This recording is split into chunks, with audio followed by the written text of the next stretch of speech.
Hello दोस्तों, कैसे हो तुम सब। मेरा नाम शेख है। उम्र 35 साल की। मगर दिल और जिस्म में अब भी वही जवानी है जो लड़कों को दूर से ही खींच लेती है। मेरी कमर पुतली है मगर गिले भरे भरे। चलते वक्त हल्के हल्के हिलते हैं। आंखें बड़ी बड़ी जो एक बार देखने वाले को भूलने नहीं देती। मैं बेवा हूं। मेरे शौहर 2 साल पहले एक हादसे में चले गए। अब मैं अपने ससुर जी, जिनका नाम हरिशंकर है, उनके साथ रहती हूँ। वो मेरे लिए बाप जैसे हैं, दोस्त जैसे हैं, और कभी कभी ऐसे लगते हैं जैसे दिल के और भी करीब हूँ। आज मैं तुम्हें अपनी एक ऐसी कहानी सुनाती हूँ जो बस के सफर में पेश आए। वो दिन था जब हम दोनों में और ससुर जी गांव से शहर जा रहे थे। रिश्तेदार की शादी थी। बस पुरानी सी सरकारी थी। सेटिंग टूटी फूटी। लोग एक दूसरे से सट कर बैठते थे। सफर लंबा था, 10-12 घंटे का। पहाड़ी रास्ता, बस आहिस्ता आहिस्ता चलती थी। मैंने लाल रंग की साड़ी पहनी थी जो मेरे जिस्म पर खूब जचती थी। ससुर जी ने कुर्ता पाजामा पहना हुआ था। सादा मगर जिस्म मजबूत। उम्र 60 के करीब मगर काम से बना हुआ जिस्म अब भी कसा हुआ था। बस से टुन पर पहुंचे चढ़े। सीटें भरी हुई थीं मगर हमें 2 सीटें मिल गईं। साइड वाली में खिड़की वाली पर बैठी। ससुर जी मेरे बगल में बस चली। बाहर पहाड़ हरे भरे। ठंडी हुआ आ रही थी। मैंने कहा, ससुर जी सफर लंबा है, थकावट ना हो जाए। वो मुस्कुराए, बोले, बेटी फिक्र ना कर, मैं तेरे साथ हूं। थकावट लगे तो मेरे कंधे पर सर रख लेना। ये सुनकर दिल में एक हल्की सी हलचल हुई। अच्छा भी लगा मगर थोड़ा अजीब भी। बस चलती रही। हम बातें करते रहे। उन्होंने पूछा, बेटी आजकल कैसी है, घर में अकेलापन तो नहीं लगता। मैंने कहा, नहीं ससुर जी, अब तो है ना, मगर रातें कभी कभी लंबी लगती है, नींद नहीं आती। वो बोले, मुझे भी लगती है मगर हम दोनों एक दूसरे के सहारे हैं। कभी जरूरत पड़े तो बता देना, मैं सब संभाल लूंगा। उनकी बात में एक गहराई थी, जैसे वो मेरी हर तकलीफ दूर करना चाहते हो। मैं मुस्कुराई। हाँ ससुर जी, आप ही तो मेरे सब कुछ हो। बस में हिचकोले खा रही थी। मैं इधर उधर हो रही थी। एक बार तो मैं उनकी तरफ झुक गई। मेरा कंधा उनके कंधे से टच हो गया। वो बोले, आराम से बैठ बेटी, अगर जरूरत पड़े तो मेरी गोद में सर रख लेना। मैंने सोचा ये क्या कह रहे हैं, मगर वो हंसकर बोले, अरे मतलब कंधे पर, पांव पर नहीं। मैं हंस पड़ी, मगर दिल में एक अजीब सी गर्मी आ गई। वक्त गुजरता रहा। बस में गर्मी हो गई। मैंने पिलो थोड़ा सिरका लिया। पसीना आ रहा था। ससुर जी ने देखा। बोले, गर्मी लग रही है ना, मैं पंखा चला दूं। बस में पंखा कहा, मगर उन्होंने अपनी कुंभ से हुआ करने लगे। हुआ मेरे चेहरे पर गिले पर लग रही थी। मैंने कहा, ससुर जी आपकी हुआ बहुत अच्छी लग रही है। वो बोले, जानता हूं कैसे आराम देना है। फिर हमने खाने की बातें की। मैंने घर से पराठे लाए थे। उन्होंने कहा, बेटी मुझे खिलाओगी ना, हाथ थक गए हैं। मैंने हंसकर एक पराठा उनके मुंह में डाला। वो चबाते हुए बोले, वाह तेरे हाथों का जायका अलग है। शाम हो गई। बस में अंधेरा हो गया। लाइट्स जल गई। ससुर जी ने कहा, अगर नींद आए तो सो जा, मैं जागता रहूंगा। मैंने कहा, नहीं ससुर जी, आप अपनी जिंदगी की कुछ बातें सुनाएं। वो बोलने लगे, जवानी की कहानियां, गांव का काम, मेरे शौहर को पालना। मगर बीच बीच में बोलते, बेटी तो मजबूत बन, जिस्म को कसा कर रख। मैंने पूछा, कैसे। वो बोले, रोज वर्जिश कर जैसे मैं करता हूँ, सुबह दौड़ना, शाम को वजन उठाना, लगता था जैसे वो मेरे जिस्म की बात कर रहे हूँ, मगर बात सेहत की थी। बस एक ढाबे पर रुकी, हम नहीं उतरे, कुछ लोग चढ़े, बस भर गई। एक आदमी हमारे पास खड़ा हो गया। ससुर जी ने कहा, बेटी खिड़की की तरफ सरक जा, मैं बीच में बैठता हूँ, कोई तेरे करीब ना आए। उनकी ये ख्याल रखने की बात दिल को छू गई। अब हम करीब थे, मेरी रान उनकी से छू रही थी। मैंने कहा, ससुर जी थोड़ा टाइट हो गया है। वो बोले, हाँ मगर मैं संभाल लूंगा, तो आराम से रह, दबाव लगे तो बता देना। रात हो गई, मैं थक गई। उनके कंधे पर सर रख दिया। वो बोले, आराम से रख बेटी, मैं नहीं हिलूंगा। उनकी सांसें मेरे बालों से लग रही थी। दिल में एक अजीब सी एहसास जाग रहा था। मगर वो बोले, शेख तो जानती है ना, तेरे ससुर होने के नाते मैं तेरी हर जरूरत पूरी करूंगा, चाहे जो भी हो। बात जज्बाती थी मगर दिल में कुछ और भी चल रहा था। बस में सन्नाटा था, ज्यादातर लोग सो रहे थे। ससुर जी ने देखा, बेटी तेरी साड़ी सरक गई है, संभाल ले। पलो नीचे आया था, मैंने ठीक किया। वो बोले, तो इतनी खूबसूरत है जैसे कोई फूल, तेरी हिफाजत करूंगा हमेशा। लगता था जैसे कुछ और कहना चाहते हैं मगर नहीं कहा। फिर उन्होंने कहानी जारी रखी, अपनी शादी की, अकेलापन, सास के जाने की। बोले, अब तू ही मेरा सहारा है और मैं तेरा, हम एक दूसरे को पूरा करते हैं। रात गहरी होती गई, बस में डांसेस लगने लगी। मैंने कहा, ससुर जी डांसेस लग रही है।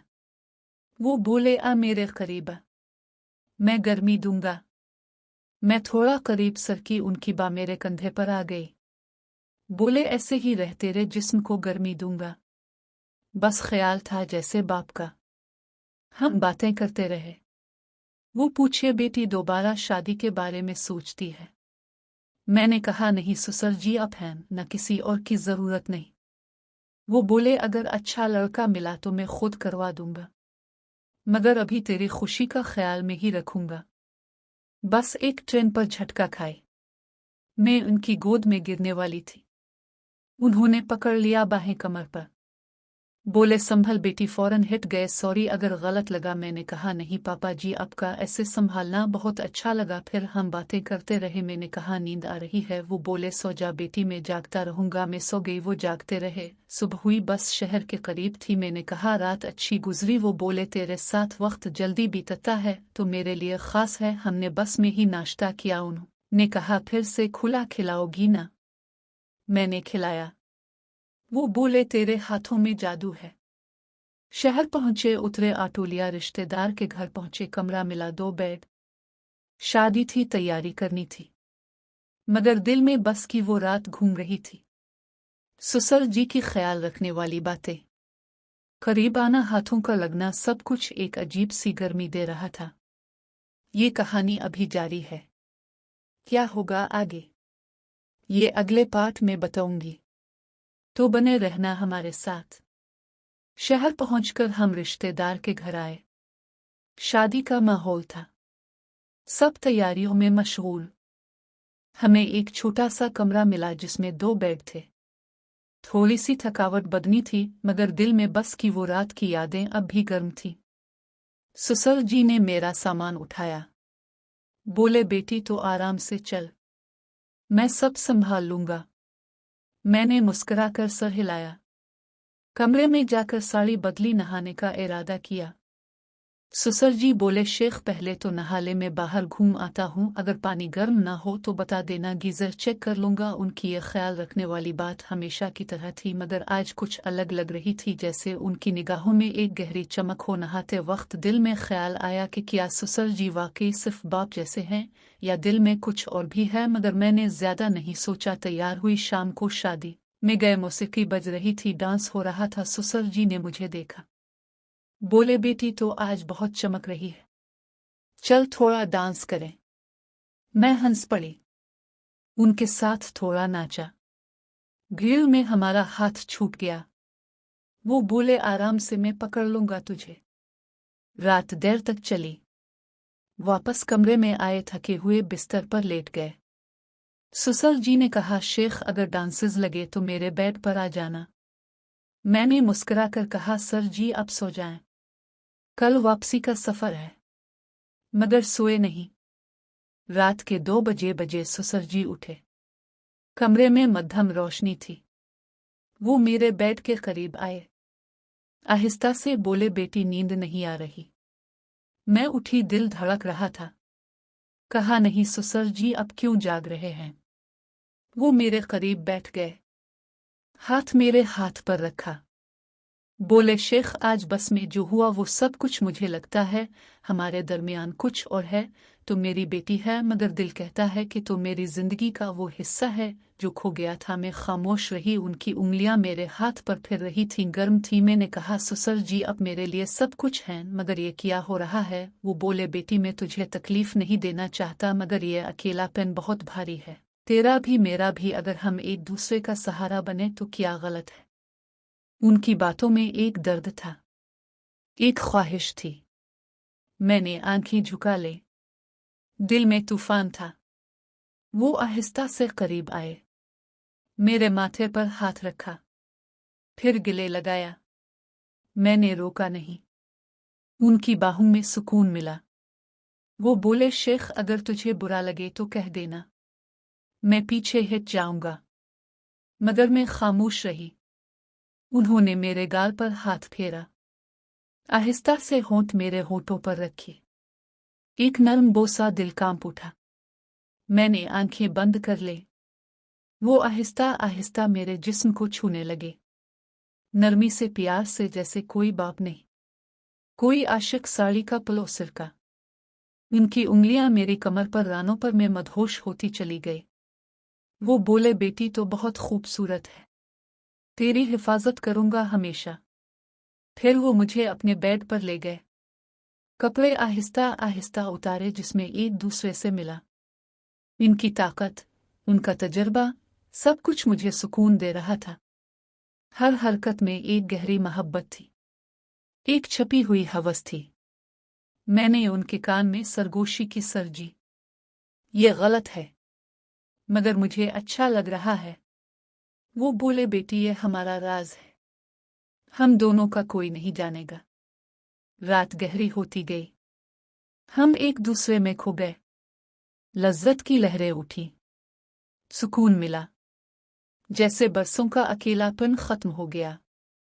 सुबह होने से पहले वो बोले, शेख, अब तो मेरी है और मैं तेरा। मैंने उनके सीने पर सर रखा, आंसू निकल आए, खुशी के, शर्म के, सब मिलाकर। वापसी का सफर था। बस में बैठे तो सब नॉर्मल लग रहा था, मगर हमारे दरमियान एक नया बंधन था, एक राज था जो हम दोनों का था। घर पहुंचकर भी वो ख्याल रखते रहे। रातों में चुपके मुलाकातें होती रहीं। उनकी बाहों में सुकून मिला, दिल को चैन मिलाए। कहानी अभी जारी है। क्या होगा आगे? क्या हमारा ये राज रहेगा या कभी खुल जाएगा?